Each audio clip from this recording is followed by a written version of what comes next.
Hey guys! Welcome to Couple. Please like and subscribe if you like this video.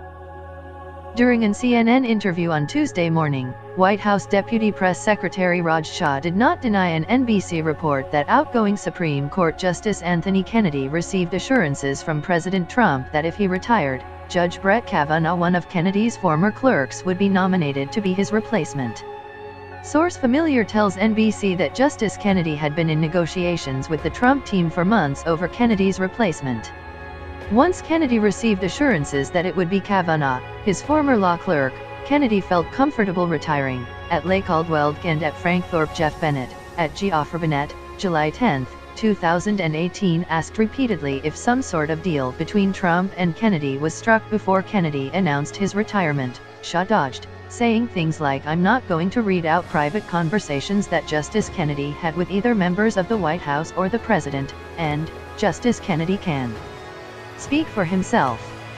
But what Shah didn't do is deny that the NBC report is accurate. If NBC's report is true, it means Kennedy would effectively have been given control over a SCOTUS seat for 60 years, the 30 years he served, and the 30 or so the 53-year-old Kavanaugh will likely serve on the court if confirmed. At another point during the CNN interview, Shah was asked if Trump was familiar with an article Kavanaugh wrote that could become relevant to SCOTUS as special counsel Robert Mueller's investigation of the Trump campaign unfolds. A 2009 Law Review article in which Kavanaugh argued that sitting presidents are above the law. The indictment and trial of a sitting president would cripple the federal government, rendering it unable to function with credibility in either the international or domestic areas, Kavanaugh wrote. Such an outcome would ill-serve the public interest, especially in times of financial or national security crisis.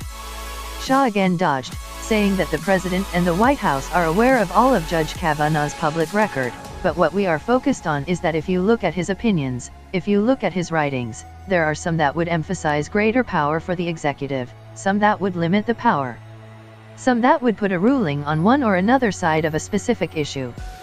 But the constant strain through all of the rulings, through all the opinions, through all the writings is an individual who interprets the law and the Constitution as it was written and doesn't legislate from the bench.